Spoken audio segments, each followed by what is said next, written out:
Good morning everyone. Welcome to PW only IAS. दोस्तों, Brazil के president Lula da Silva जी ये भारत आए हुए हैं एंड यहाँ पर इन्होंने प्रधानमंत्री मोदी जी से मुलाकात करी एंड इन्होंने काफ़ी सारी बातें डिस्कस करी। जैसे एक इंटरेस्टिंग बात पता क्या थी कि जिन देशों के ऊपर टैरिफ फेस हो रहा है उनको साथ में मिलकर काम करना चाहिए, दे मस्ट यूनियनाइज। दरअसल में अगर हम बात करें ना ब्राज़ील के प्रेसिडेंट की, वो दरअसल में एक खुद अपने आप में ट्रेड यूनियन लीडर रहे हैं। तो ट्रेड यूनियन को कैसे लीड किया जाता है, 1980s के अंदर उन्होंने यहाँ पे एक लीडर के तौर के ऊपर यहाँ पे काम किया था, फिर उन्होंने अपनी पॉलिटिकल पार्टी बनाई and this how the things have spend. तो यहाँ पर भी यही बात कह रहे हैं कि देखो, जैसे यूएसए है, अब यूएसए के साथ डील करने के लिए अलग अलग देशों को साथ मिलकर आना चाहिए। अदरवाइज पता क्या होगा, अदरवाइज कहीं ना कहीं एक कोल्ड वॉर की तरह यहाँ पे सिचुएशन बनती रहेगी। यहाँ पर दुनिया, खासकर अगर हम बात करें ग्लोबल साउथ की बात करें, तो उनको यहाँ पर साथ में मिलकर नेगोशिएट करना चाहिए। क्योंकि पता क्या होता है, अगर एक बड़ी कंट्री और एक छोटी कंट्री जब ये नेगोशिएट करने की कोशिश करते हैं ना, हमेशा फायदा बड़ी कंट्री का होता है, छोटी कंट्री का हमेशा यहाँ पे नुकसान देखने को मिलता है। पर अगर अलग अलग देश साथ में मिलकर यहाँ पर नेगोशिएट करने की कोशिश करेंगे, ग्लोबल साउथ साथ मिलकर नेगोशिएट करने की कोशिश करेगा, तो उससे ग्लोबल साउथ को यहाँ पे फायदा होता हुआ देखने को मिल जाएगा। बाकी जैसे भारत के ऊपर भी 50% ड्यूटी लगाई थी डोनाल्ड ट्रंप ने, हालांकि वो ट्रेड डील होने के बाद उसमें चेंजेस करे गए, पर इसी तरह से ब्राजील के ऊपर भी सेम आपको 50% ड्यूटीज ही आपको यहाँ पे लगती हुई देखने को मिली। इसके अलावा अगर हम बात करें, भारत और ब्राजील ने बात करी यूनाइटेड नेशन सिक्योरिटी काउंसिल में रिफॉर्म्स की। जैसे फॉर एग्जांपल, इंडिया की इतनी ज़्यादा पॉपुलेशन है पर फिर भी भारत को यूएनएससी की परमानेंट सीट यहाँ पे नहीं मिली हुई। उसी तरह से ब्राज़ील भी यहाँ पे परमानेंट मेंबर नहीं है। इवन अगर हम बात करें बाकी और देशों की, जर्मनी, मैक्सिको, नाइजीरिया, इजिप्ट या इवन आपका जापान, इन सब देशों को भी यूएनएससी की परमानेंट सीट अभी यहाँ पे नहीं है। तो कहीं ना कहीं ये भी ज़रूरत है कि यूएनएससी में यहाँ पे हम रिफॉर्म्स करें। आखिरी बात इन्होंने ये भी बताई कि जब वो 2005 में भारत आए थे ना, तो उन्होंने उस टाइम के prime minister doctor Manmohan Singh से बहुत कुछ सीखा। बहुत सारे इकोनॉमिक पॉलिसीज जो थी, इकोनॉमिक मैनेजमेंट है, उसकी बहुत सारी जो बातें थी उन्होंने डॉक्टर मनमोहन सिंह जी से सीखी। इवन अगर हम बात करें तो उस समय भारत के पास जो फॉरेन एक्सचेंज रिजर्व थे वो $100 बिलियन के आसपास थे। तो कहीं ना कहीं इतना ज़्यादा रिजर्व क्यों रखा था, वो उन्होंने डॉक्टर मनमोहन सिंह जी से सीखा एंड आज तो हमारे पास जो रिजर्व हैं वो $700 बिलियन को यहाँ पे क्रॉस कर गए हैं। ये सारी बातें यहाँ पर ब्राजील के प्रेसिडेंट लूलो डा सिल्वा जी ने यहाँ पे हमें यहाँ पे बात करी हैं। दोस्तों, डेट है आज की 23 फरवरी 2026 एंड आप सभी का स्वागत है आज के प्रीलिम बूस्टर न्यूज़ डिस्कशन में। स्टार्ट करते हैं। सबसे पहला जो टॉपिक आज हमें डिस्कस करना है वो है वाइब्रेंट विलेज प्रोग्राम फेज 2 के बारे में। देखो, फेज 2 में आपको समझाऊंगा, पर उससे पहले हम लोग फेज 1 की बात करते हैं। देखो, ध्यान से समझना, अभी मैं बात कर रहा हूँ फेज 1 की। फेज 1 और फेज 2 में काफी अंतर है, तो प्लीज ध्यान से समझना। 2023 में फेज 1 स्टार्ट हुआ as a centrally sponsored scheme. देखो, फेज 1 क्या था? Centrally sponsored. यहां पर पैसा सेंटर भी और स्टेट्स दोनों देते थे फेज 1 के अंदर। अब फोकस पता क्या हुआ कि जो भी देश, सॉरी, जो भी गांव हैं हमारे जिनका बॉर्डर लगता है चाइना के साथ, उनको हम यहाँ पे डेवलप करने की कोशिश करें। तो इसके लिए मिनिस्ट्री ऑफ होम अफेयर्स ने ये पर्टिकुलर प्रोग्राम को यहाँ पे स्टार्ट किया 4,800 करोड़ की फंडिंग के साथ। तो ये 2022-23 से 2025-26 की इसकी ड्यूरेशन थी। तो इसका ध्यान था अलग अलग एरियाज इन अरुणाचल प्रदेश, हिमाचल प्रदेश, सिक्किम, उत्तराखंड, लद्दाख, इन सब चीज़ों के ऊपर। बेसिकली जो लाइन ऑफ एक्चुअल कंट्रोल के आसपास जो गांव लगते हैं ना, उनकी डेवलपमेंट के ऊपर हम यहाँ पे काम करना चाहते थे। उसका रीज़न पता क्या है? देखो, जो बॉर्डर वाले विलेजेस होते हैं, लोग उनको छोड़ छोड़ के जाते रहते हैं। अब उससे दिक्कत क्या आती है, हमारी सिक्योरिटी के ऊपर खतरा बढ़ जाता है। क्योंकि अगर लोग ही गांव के अंदर नहीं रहेंगे, तो एक्चुअली जो लोग होते हैं ना, वो आईज एंड ईयर्स की तरह काम करते हैं हमारी जो भी आर्मी होती है उसका। कुछ भी कुछ चाइना गतिविधि करने की कोशिश करता है तो पहले गांव वालों को पता लग जाता है, वो फिर इन्फॉर्म कर सकते हैं उस चीज़ को। पर अगर लोग ही वहां से छोड़ छोड़ के जाते रहेंगे तो ये सारी सिक्योरिटी हमारी कॉम्प्रोमाइज हो सकती है। इसीलिए हम चाहते हैं कि गाँव के अंदर ना अच्छी सड़कें हों, प्रॉपर टेलीविजन टेलीकॉम एक्सेस हो, इलेक्ट्रिफिकेशन हो, और अलग अलग हमारी जो स्कीम्स हैं उसका यहाँ पर बेनिफिट उनको मिले, बॉर्डर इंफ्रास्ट्रक्चर हमारा यहाँ पे शानदार हो। इसके लिए हमने यहाँ पे चीज़ स्टार्ट करी थी, वाइब्रेंट विलेज प्रोग्राम फेज 1। ठीक है, और ध्यान रखना ये फेज 1 कैसा था? Centrally sponsored scheme. बट अब पता क्या हुआ है, हमनारी यहाँ पे वाइब्रेंट विलेज फेज 2 आज के समय आपको चलता हुआ देखने को मिलेगा। अब देखना ध्यान से, फेज 2 जो है वो सेंट्रल सेक्टर स्कीम है। फेज 2 के अंदर जो गांव हैं उनके लिए 100% पैसा जो है वो सेंट्रल गवर्नमेंट यहाँ पे दे रही है। एंड सेंट्रल गवर्नमेंट ने इसको एनहेंस किया है। यहाँ पर टोटल 2000 के करीब करीब गांव हैं, 1954 विलेजेस टू बी प्रिसाइज, जो कि हम यहाँ पे डेवलप करेंगे, उनको बेहतर बनाएंगे इंडिया के वेस्टर्न और ईस्टर्न इंटरनेशनल बॉर्डर्स में वास। यानी कि जो भी अलग अलग गांव हैं आपके, जिनका पाकिस्तान, नेपाल, बांग्लादेश, भूटान, म्यांमार, इन सब के क्रॉस बॉर्डर टच होता है 15 स्टेट्स एंड 2 यूटीज का, उनके क्रॉस हम यहाँ पे अपने बॉर्डर्स को स्ट्रेंथन करेंगे। जो आपके चाइना वाले थे वो तो हमने फेज 1 में ही डेवलप कर लिए, यहाँ पे फेज 2 के अंदर हम बाकी विलेजेस के ऊपर यहाँ पे फोकस कर रहे हैं। तो 2025 में इसका अप्रूवल हुआ था, ठीक है ना। एंड हर पर्टिकुलर गांव को 3 करोड़ रुपए के लगभग यहाँ पे पैसा जो प्रोवाइड किया जाएगा, ताकि उससे इंफ्रास्ट्रक्चर बेहतर हो, वेलफेयर स्कीम्स को और ज्यादा हम बेटर कर पाए, वहां पे रोजगार की अपॉर्चुनिटीज हो, एंड नेशनल इंटीग्रेशन यहाँ पे प्रमोट हो, एंड माइग्रेशन को काफी हद तक हम यहाँ पे रोक पाए। तो ध्यान रखिएगा, ये फेज 2 क्या है, ये सेंट्रल सेक्टर स्कीम है। ये बात आपको यहाँ पे फेज 1 और फेज 2 के डिफरेंस के तौर पे पता होनी चाहिए। आगे आएंगे दोस्तों, नेक्स्ट टॉपिक हमारे सामने जो है वो है डियागो गार्शिया के रिगार्डिंग। देखो सबसे पहले तो ना आप इसकी लोकेशन को अंडरस्टैंड करने की कोशिश करो। यहाँ पर आपको इंडियन ओशन में आपको शैगोस आर्किपेलागो आपको देखने को मिल जाएंगे, एंड यहीं पर आपको Diego Garcia group of islands आपको देखने को मिल जाएगा। डियागो गार्शिया की देखो हिस्ट्री जो है ना वो बहुत ही ज़्यादा इंटरेस्टिंग है, इसीलिए आपको इसकी थोड़ी हिस्ट्री थोड़ी सी आपको यहाँ पे पता होनी चाहिए। मैं थोड़ा आपको एक्सप्लेन करता हूँ कि डियागो गार्शिया क्यों इतना न्यूज़ में रहता है। एक्चुअली पता क्या है, अगर मैं बात करूं 1965 की, देखो सारी हिस्ट्री आपको याद नहीं रखनी, मुझे थोड़ी स्टोरी आपको समझानी है इसलिए बता रहा हूँ। 1965 से पहले ना जो डियागो गार्शिया था वो दरअसल में मॉरिशियस का पार्ट था, ठीक है। और मॉरिशियस अपने आप में एक ब्रिटिश कॉलोनी थी, राइट। तो 1966 में आगे जाके पता क्या होता है, यूके यूएस का एग्रीमेंट होता है, ठीक है। बेसिकली पता क्या हुआ, देखो मॉरिशस को इंडिपेंडेंस दिया गया यूके के द्वारा, पर शैगोस ग्रुप ऑफ आइलैंड्स को उसने यहाँ पे प्रॉपरली उसने इंडिपेंडेंस नहीं दी। तो 1966 की अगर हम बात करें, यहाँ यूके और यूएस के बीच में एग्रीमेंट हुआ, और यूके ने पता क्या किया, ये जो डियागो गार्शिया था ये यूएसए को लीज के ऊपर दे दिया, और यूएसए ने यहाँ पे अपने डिफेंस पर्पसेस के लिए इसका इस्तेमाल किया, अपना एक मिलिट्री बेस यहाँ पे बना लिया। ये सारी चीजें चलती रही। फिर आगे जाके ना मॉरिशस बोलता है कि नहीं नहीं यार, ये तो हमारा हिस्सा है, हमारी सॉवरेंटी है इसके ऊपर।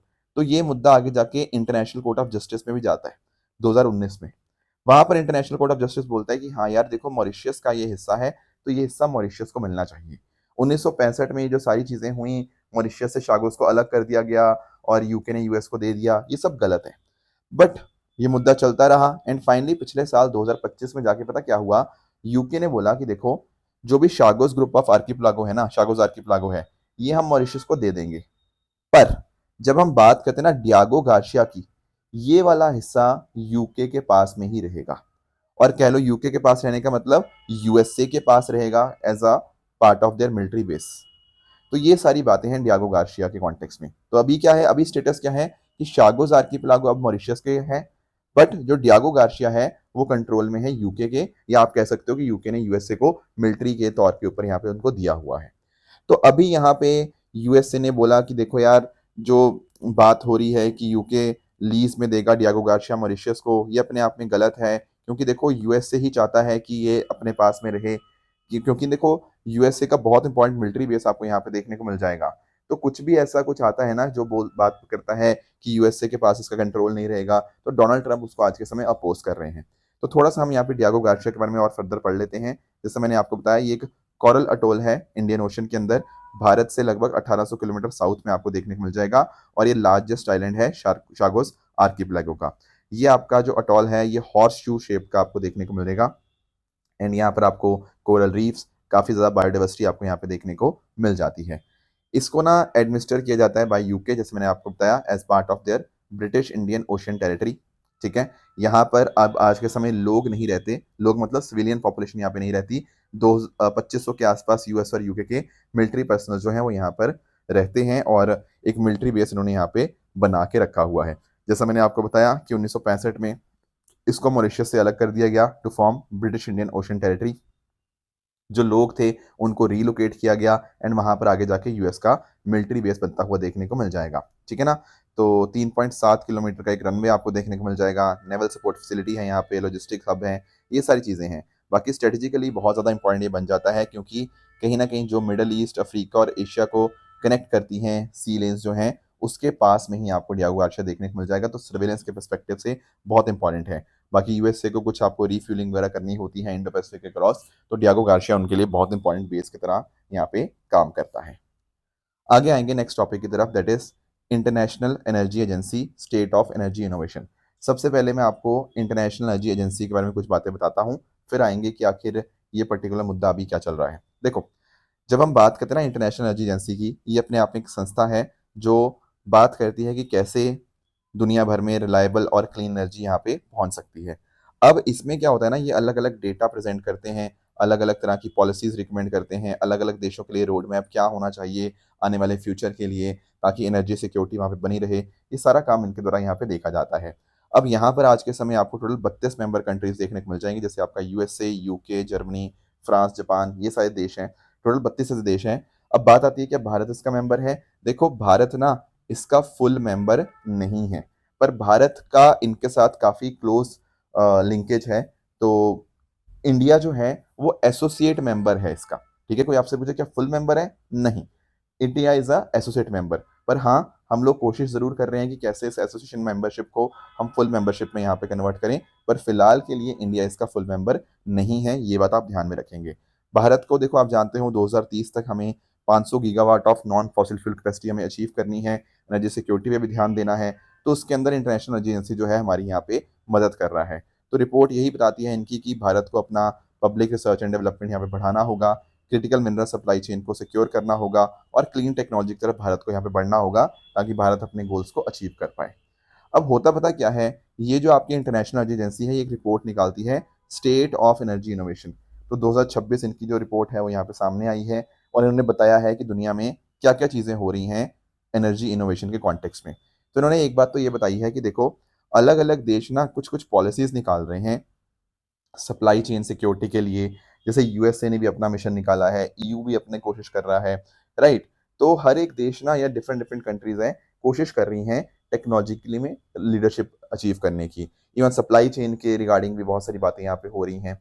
तो आज के समय अगर हम बात करें, तो उन्होंने बताया है कि 320 से भी नए एनर्जी स्टार्टअप्स हैं जिन्होंने फंडिंग रेज करी है। तो काफ़ी सारा ध्यान है एनर्जी ट्रांजिशन के ऊपर। इन्होंने एक यहाँ पे बात करी है वैली ऑफ डेथ की। एक्चुअली पता क्या होता है, जैसे मान लो एक स्टार्टअप हुआ। अब स्टार्टअप को ना शुरुआत में बहुत सारा पैसा खर्च करना पड़ता है, ठीक है। अगर तो ऐसा हुआ कि स्टार्टअप को पैसा मिल गया और उसने कुछ अच्छा ब्रेक थ्रू किया, तो वापस वो स्टार्टअप जो है वो रिकवर कर जाएगा। पर अगर इस फेज के अंदर उसको पैसा प्रॉपर नहीं मिल पाया, तो ये स्टार्टअप यहीं बंद होने की कगार पे आ जाएगा, क्योंकि फंडिंग का इशू रहता है ना। तो यहाँ पर बताया गया है कि काफी बार पता क्या होता है कि कुछ अच्छे अच्छे स्टार्टअप्स हैं, उन्होंने कुछ प्रोटोटाइप बनाया भी, पर बड़े स्केल के ऊपर डिप्लॉय करने के लिए जो पैसा चाहिए था उनके पास नहीं था, जिस वजह से यहाँ पे उनको बहुत परेशानी आई। तो एनर्जी सेक्टर के अंदर भी ये बड़ी प्रॉब्लम हमें देखने को मिल रही है कि काफ़ी सारी कंपनीज या स्टार्टअप्स खुल तो रहे हैं, पर उनके पास प्रॉपर पैसा नहीं मिल पा रहा, एंड इस वजह से वो बीच में ही आके रुक जाते हैं। बाकी अगर हम बात करें, तो आज के समय ना फोकस आपका एनर्जी स्टोरेज या बैटरीज के ऊपर है। आज के समय जो 40% एनर्जी पेटेंट्स मिलते हैं, उनमें फोकस आपका एनर्जी बैटरीज के ऊपर होता है। बट कुछ कंसर्निंग बात यह है कि रिसर्च एंड डेवलपमेंट स्पेंडिंग जो है यहाँ पे एनर्जी के सेक्टर में, वो यहाँ पे पहले के मुकाबले कम हुई है। It has nearly dropped by 2% in 2025। Even VC investment भी इस सेक्टर में यहाँ पर आपको लगातार तीसरे साल आपको कम होती हुई देखने को मिल जाएगी। पर काफ़ी सारे देश हैं जो यहाँ पर इस सेक्टर में काम कर रहे हैं, जैसे आपका Germany, UK, China, France, US, ये न्यूक्लियर फ्यूजन की तरफ यहाँ पे बढ़ रहे हैं। एंड कुछ टेक्नोलॉजीज जिन्होंने यहाँ पे पॉपुलैरिटी गेन करी है, वो है carbon dioxide removal, critical minerals, next generation geothermal, low emission industrial production, ताकि इन्वायरमेंट का भी यहाँ पे ध्यान में रखा जाए। तो ये कुछ नई नई टेक्नोलॉजीज है जो आपके समय आपको फोकस में आती हुई देखने को मिल जाएंगी। आगे आएंगे दोस्तों, नेक्स्ट टॉपिक हमारे सामने है संकल्प स्कीम इम्प्लीमेंटेशन गैप। सबसे पहले मैं आपको थोड़ा संकल्प स्कीम के बारे में बताता हूँ। देखो, ये जो पर्टिकुलर स्कीम थी ना, इसकी फुल फॉर्म है skill acquisition and knowledge awareness for livelihood promotion. अब ये जो स्कीम थी, ये सरकार ने यहाँ पे 2018 में लॉन्च करी थी, एंड इसकी डेडलाइन 2023 थी, बट आज जाके उसको 2024 के लिए एक्सटेंड किया गया। 4,500 करोड़ का लगभग इसका आउटले आपको देखने को मिलता है।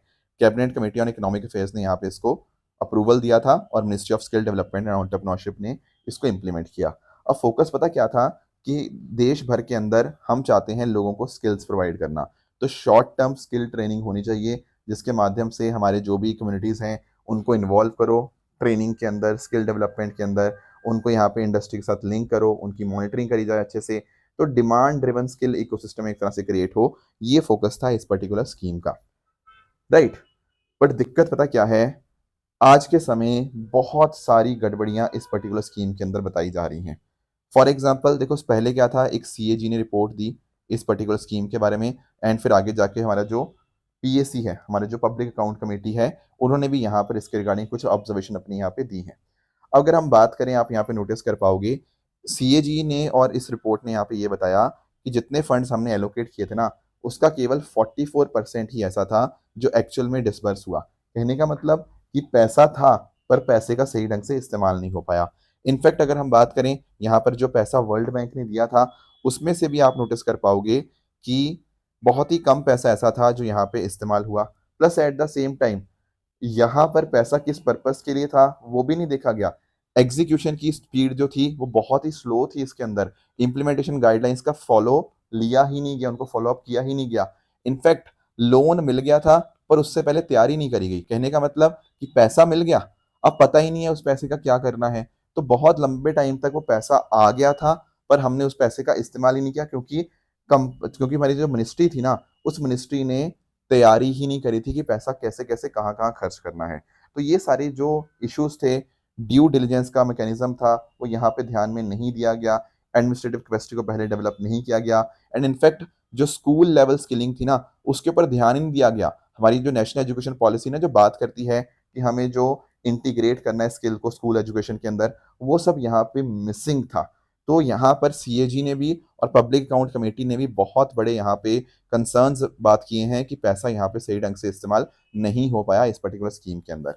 तो ये तो बातें थी। चलो बाकी इसके अलावा अगर हम बात करें सीएजी के बारे में, थोड़ा आपको बता दूं। देखो, सीएजी आपका आर्टिकल 148 के अंतर्गत आपको देखने को मिलेगा। ये एक इंडिपेंडेंट कॉन्स्टिट्यूशनल अथॉरिटी है, और ये इंश्योर करती है यूनियन और स्टेट लेवल के ऊपर पब्लिक फाइनेंस को यहाँ पे देखने की। सीएजी को अपॉइंट प्रेसिडेंट करते हैं 6 साल के लिए, या फिर जब तक उनकी एज 65 ईयर्स यहाँ पे नहीं हो जाती।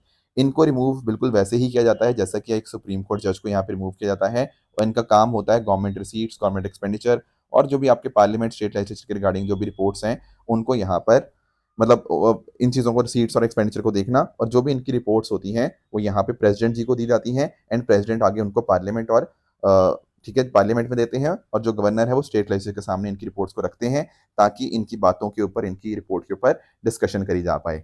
बाकी एक कमेटी होती है, आपको पता होगा, पीएसी, पब्लिक अकाउंट कमेटी। ये दरअसल में पब्लिक अकाउंट कमेटी जो है ना, ये सरकारी खर्चों को सीएजी रिपोर्ट्स के हिसाब से यहाँ पे उनको एग्जामिन करती है।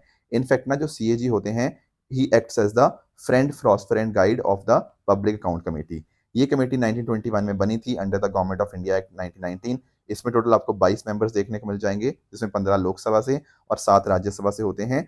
हर साल इनको यहाँ पे चुना जाता है, और इसके जो चेयरपर्सन होते हैं वो यहाँ पे लोकसभा स्पीकर द्वारा यहाँ पे अपॉइंट किए जाते हैं। इनकी जो रिकमेंडेशन होती हैं वो एडवाइजरी होती हैं, बाइंडिंग नहीं होती। अब मेरा आपसे एक सवाल है, आप मुझे बताना सोच समझ के, पीएसी के जो नॉर्मली जो चेयरपर्सन होते हैं, वो नॉर्मली कौन सी पार्टी को बिलोंग करते हैं? ठीक है, मैं नॉर्मली बोल रहा हूँ, क्योंकि ये कोई लिखा नहीं हुआ, इट इज़ एन कन्वेंशन है एक तरह से। तो आप मुझे सोच समझ के बताना कि आम तौर के ऊपर जो इनके चेयरपर्सन होते हैं पीएससी के, वो किस पार्टी को बिलोंग करते हैं, रूलिंग या अपोजिशन पार्टी, या मुझे कमेंट्स में जरा बताना। एक और टॉपिक जो हमें डिस्कस करना है वो है स्ट्रेट ऑफ हॉर्मुज के रिगार्डिंग। देखो, स्ट्रेट ऑफ हॉर्मुज आज के समय फिर से न्यूज में चल रहा है। उसका रीजन यही है कि ईरान के जो रेवोल्यूशनरी गार्ड्स है ना, उन्होंने यहाँ पर मिलिट्री एक्सरसाइज कंडक्ट करना स्टार्ट किया है स्ट्रेट ऑफ हॉर्मुज के अंदर। इससे कहीं ना कहीं खतरा बहुत ज़्यादा बढ़ चुका है कि ईरान ने अगर स्ट्रेट ऑफ हॉर्मुज पर कंट्रोल कर लिया, उससे बहुत बड़ी दिक्कतें आ सकती हैं। तो सबसे पहले ज़रा आप लोकेशन देखो यहाँ पे स्ट्रेट ऑफ हॉर्मुज की। जब यहाँ पे आप लोकेशन इसकी नोटिस करोगे ना, तो आपको रियलाइज होगा कि एक तो सदर्न साइड के ऊपर यहाँ पे आपको यूएई एंड ओमान देखने को मिलेंगे स्ट्रेट ऑफ हॉर्मुज के, एंड नदर्न साइड के ऊपर आपको यहाँ पे ईरान देखने को मिल जाएगा। बाकी यहाँ पर आप नोटिस कर पाओगे, यहाँ पर है पर्शियन गल्फ, यहाँ पर है गल्फ ऑफ ओमान। तो पर्शियन गल्फ को गल्फ ऑफ ओमान के साथ कौन कनेक्ट करता है? ये कनेक्ट किया जाता है बाय स्ट्रेट ऑफ हॉर्मुज। जहां पर ये सबसे नैरो होती है ना, वहां पर लगभग 33 किलोमीटर इसकी आपको विड्थ आपको देखने को मिल जाएगी, केवल 33 किलोमीटर। तो कहीं ना कहीं आप नोटिस कर पाओगे कि बहुत ज्यादा ये चोक पॉइंट जो है इंपॉर्टेंट बन जाता है। इनफैक्ट अगर हम बात करें, आप लोगों ने यूएन क्लॉज के बारे में सुना होगा, तो वहां पर बात होती है कि 12 नॉटिकल माइल्स तक तो एक देश की सॉवरेनिटी ही होती है। 12 नॉटिकल माइल मतलब लगभग 22 किलोमीटर। तो एक्चुअली पता क्या हुआ, जहां पर ये सबसे लोएस्ट, सबसे वो है नैरोएस्ट है, वो 33 किलोमीटर वाइड है। तो एक तरफ से इधर से 22 किलोमीटर, इधर से 22, तो कहीं ना कहीं वहां पर ना वो यहाँ पे ओवरलैप हो जाती है उनकी सॉवरेनिटी, राइट। तो ये बात आप यहाँ पे ध्यान में रखेंगे। इंपॉर्टेंट क्या है इस पर्टिकुलर स्टेट ऑफ हॉर्मुज का? देखो, एक तो आप नोटिस कर पाओगे यहाँ पर ना बहुत इंपॉर्टेंट एनर्जी कॉरिडोर है, क्योंकि लगभग 17 से 20 मिलियन बैरल ऑयल और पेट्रोलियम लिक्विड यहाँ पे डेली बेसिस के ऊपर यहाँ से मूव करते हैं स्ट्रेट ऑफ हॉर्मुज के माध्यम से, जो दुनिया की पेट्रोलियम कंजम्पशन का लगभग 20% आपको देखने को मिल जाएगा। भारत, जापान, चाइना, जो काफी हद तक ऑयल के इंपोर्ट के ऊपर डिपेंडेंट है, उनके ऊपर बहुत बड़ा खतरा आ जाता है अगर कहीं ना कहीं यहाँ पर ये इसको यहाँ पे रोक लिया गया, या फिर इस पर्टिकुलर चोक पॉइंट के ऊपर किसी का कंट्रोल आ जाएगा। इसी तरह से अगर हम बात करें जो ओपेक के मेंबर्स हैं, जैसे आपका Saudi Arabia, Iran, UAE, Kuwait, Iraq, जो काफी पेट्रोल एक्सपोर्ट वगैरह करते हैं, क्रूड ऑयल एक्सपोर्ट करते हैं, वो यहाँ पर इसी स्टेट का यहाँ पे मेजरली इस्तेमाल करते हैं। इनफैक्ट अगर हम बात करें कतर की, जो कि दुनिया का one of the largest liquefied natural gas exporter है, वो भी इसी पर्टिकुलर रूट का यहाँ पे इस्तेमाल करता है। तो कहीं ना कहीं ये ईरान के पास में होने की वजह से बहुत ज़्यादा इंपॉर्टेंट ये बन जाता है कि कैसे इसको आगे यहाँ पे हम देख पाएंगे। बाकी इंडियन ओशन का एक्सेस के लिए भी ये एकमात्र आपका सी पैसेज है जो कि पर्शियन गल्फ को कनेक्ट करता है इंडियन ओशन के साथ। So that is why this is very very important. And अगर यहाँ पर कुछ भी डिस्ट्रप्शन आती हैं तो उसमें भारत के अंदर एनर्जी प्राइसेस हैं वो बढ़ सकते हैं, क्योंकि एनर्जी प्राइसेस बढ़ेंगे, हमारा इंपोर्ट बिल बढ़ेगा। इंपोर्ट बिल बढ़ने का मतलब हमारा जो करंट अकाउंट डेफिसिट है वो यहाँ पर बढ़ता हुआ देखने को मिलेगा, मतलब हमारा डेफिसिट बढ़ जाएगा, उससे हमारा रुपया कमजोर होता हुआ देखने को मिल जाएगा। बाकी क्योंकि अगर कच्चा तेल महंगा हो जाएगा तो aviation, logistics, tyre manufacturing sector, ये सारी जगह के ऊपर आपको महंगाई आती हुई देखने को मिल सकती है। अब ये तो बात होगी हमारे टॉपिक्स की। अब बात दोस्तों कर लेते हैं हम अपने क्वेश्चंस की। पहला क्वेश्चन आपका एंटी डिफेक्शन लॉ के रिगार्डिंग है। काफ़ी आसान क्वेश्चन है, बट कई बार ऐसे क्वेश्चंस भी हम रिवीजन ना होने की वजह से कई बार गलत कर देते हैं, तो एक बार आप इसको ट्राई करिएगा। एक और क्वेश्चन आपको यहाँ पे है कि इनमें से कौन कौन सी कॉन्स्टिट्यूशनल बॉडीज हैं, इसका आंसर भी आप मुझे नीचे कमेंट्स में बता सकते हो। एक मैंने आपको होमवर्क दिया था सैटरडे को, वो था आपका इनटेंजिबल इन्वेस्टमेंट किस किस को कंसीडर किया जाता है। देखो, एक होता है आपका टेंजिबल। टेंजिबल ऐसी चीजें होती हैं जिनको आप टच कर सकते हो, जिनकी कोई फिजिकल प्रेजेंस होती है। इनटेंजिबल को थोड़ा टच नहीं आप किया जा सकता, राइट। और इनकी वैल्यू पता कहाँ से आती है? जैसे इनटेंजिबल एसेट आप बोलते हो ना, इनकी वैल्यू आती है इंटेलेक्चुअल कुछ चीज़ों से, इंटेलेक्चुअल राइट से। थोड़ा समझते हैं इसको। जैसे फॉर एग्जाम्पल, अब ब्रांड रिकॉग्निशन है। जैसे देखो, कोई भी आप ब्रांड आप उठाओ, जैसे हम फिजिक्स वाला की बात करते हैं, तो यार एक एक बात आती है कि यार हाँ, एक ब्रांड है। आप टाटा की बात करते हो तो उस टाटा ब्रांड का अपने आप में एक वैल्यू है। ये कोई फिजिकल वैल्यू नहीं है, ठीक है ना, पर कंपनी की रेपुटेशन के लिए बहुत ज्यादा इंपॉर्टेंट बन जाती है। तो ये अपने आप में एक इनटेंजिबल इन्वेस्टमेंट या इनटेंजिबल एसेट आपको देखने को मिलेगा।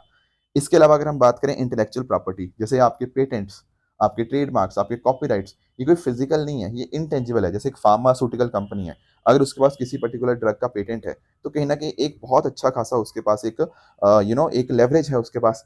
तो ये भी अपने आप में इंटेंजिबल इन्वेस्टमेंट हुआ। इसी तरह से अगर हम बात करें क्लाइंट्स की मेलिंग लिस्ट, कहीं ना कहीं अगर आपके पास क्लाइंट्स की मेलिंग लिस्ट है, उस बेसिस के ऊपर आप उनको कुछ प्रमोशंस भेज सकते हो, मार्केटिंग कैपेबिलिटीज आपके पास आ जाती है। तो ये सारे इंटेंजिबल हैं। पर जब हम बात करते हैं ना दोस्तों इन्वेंटरी की, मान लो हमने कुछ वस्तुएं बना रखी हैं। मान लो मैं मोबाइल फ़ोन मैन्युफैक्चर करता हूँ और मैंने बहुत सारे मोबाइल बना के अपनी इन्वेंटरी में रख रखे हैं, तो ये तो फिजिकल चीज़ें हुई ना, तो इनको हम टेंजिबल इन्वेस्टमेंट में काउंट करेंगे। तो इन्वेंटरी इज नॉट इंटेंजिबल, ये टेंजिबल में आएगा। तो सेकंड गलत है, बाकी ठीक है। इसीलिए इसका आंसर क्या बनेगा? देखो, ये गलती से ना ये नीचे वाला हटा दो, ये ये पिछले वाले क्वेश्चन के आगे थे। तो यहाँ पे क्या आंसर बनेगा? इनटेंजिबल इन्वेस्टमेंट के अंदर यहाँ पे तीन चीजें आएंगी, तो option C only 3 is the right answer. इसके अलावा मैंने आपको एक और होमवर्क दिया था एमएसपी के कॉन्टेक्स्ट में। पहला स्टेटमेंट कह रहा है कि प्रोक्योरमेंट जो एमएसपी का है वो हर स्टेट में अनलिमिटेड है in case of all the cereals, pulses and oil seeds. नहीं, ऐसा नहीं है। देखो, गवर्नमेंट कुछ क्रॉप्स के लिए एमएसपी देती है और प्रोक्योरमेंट अनलिमिटेड तो नहीं होता। खासकर अगर हम बात करें, देखो राइस, व्हीट, वहाँ के लिए हम नॉर्मली ओपन एंडेड प्रोक्योरमेंट करते हैं, पर बाकी चीज़ों के लिए तो डेफिनेटली हमारी सरकार जो है वो लिमिट्स यहाँ पे सेटअप करती है, एफसीए वगैरह यहाँ पे उनकी कैपेसिटी के हिसाब से। तो पहला स्टेटमेंट अपने आप में बिल्कुल गलत है और ये बहुत एक्सट्रीम स्टेटमेंट है। जैसे इसने लिख दिया ना, all serial, all pulses, all oil seeds, unlimited, any state. तो कहीं ना कहीं आपको ना ऐसे क्वेश्चंस पिक करने आने चाहिए कि यार नहीं यार, ये तो बहुत ही एक्सट्रीम बात यहाँ पे कर रहा है। सेकंड कह रहा है कि सीरियल और पल्सेस के केस में एमएसपी ऐसे फिक्स किया जाता है जिसके रिगार्डिंग कभी मार्केट प्राइस वहां पर पहुंच ही ना पाए। देखो, मार्केट प्राइस एक अलग कॉन्सेप्ट है, एमएसपी एक अलग कॉन्सेप्ट है। मार्केट प्राइस डिपेंड करता है आपकी डिमांड और सप्लाई के ऊपर, कितनी डिमांड है कितनी सप्लाई है। एमएसपी तो सरकार आपका जो सीएसीपी जो है आपका रिकमेंडेशन देती है, उसके हिसाब से उन रिकमेंडेशंस के ऊपर सीसीए यहाँ पे एक्ट करता है एंड उस हिसाब से देखा जाता है ताकि किसानों की मदद करी जा पाए। तो इन दोनों का कोई कनेक्शन है सच, मतलब ऐसा नहीं है, क्योंकि देखो दोनों का चीज़ों का पर्पस अलग-अलग है। एमएसपी का पर्पस अलग है, मार्केट प्राइस तो आपका डिमांड सप्लाई के ऊपर फ्लक्चुएट कर सकता है। इसीलिए इसका आंसर बनेगा option D, neither one nor two. बाकी रही बात ट्रू एंड फॉल्स स्टेटमेंट्स की, यहाँ आपके सामने कुछ स्टेटमेंट्स हैं, इनको आप पढ़िएगा, बताइएगा कौन-सा सही है, कौन-सा गलत है। बाकी जो मैंने सैटरडे होमवर्क दिया था, एक था इंटरनेशनल सोलर अलायंस के रिगार्डिंग, तो पहला जो स्टेटमेंट है, एक्चुअली भारत और फ्रांस ने यहाँ पे एस्टैब्लिश किया था। तो पहला स्टेटमेंट अपने आप में गलत हो जाएगा। बोर्ड ऑफ पीस की बात करें तो yes, this is a correct statement. In fact America India connect की बात करें तो ये भी अपने आप में बिल्कुल आपको ठीक स्टेटमेंट देखने को मिलेगा। हमारी प्रधानमंत्री जी ने जो मानव विजन दिया है, तो बिल्कुल ह्यूमन सेंट्रिक फ्रेमवर्क की बात करेंगे regarding AI. Lok Sabha ethics committee की बात करें तो यहाँ पर दरअसल में लोकसभा के अंदर ना, यहाँ पर आपको टोटल 15 मेंबर्स आपको देखने को मिलते हैं, जिनको कि हमारे स्पीकर ऑफ लोकसभा यहाँ पे आपका अपॉइंट करते हैं। तो ये स्टेटमेंट अपने आप में गलत हो जाएगा, क्योंकि 7 मेंबर्स यहाँ पे नहीं होते, 15 मेंबर्स होते हैं, जिनकी एक एक साल की टर्म होती है। तो ये थी हमारी आज की डिस्कशन। इस तरह से आप सब लोग हार्डवर्क करते रहिए। All the very best. Thank you so much.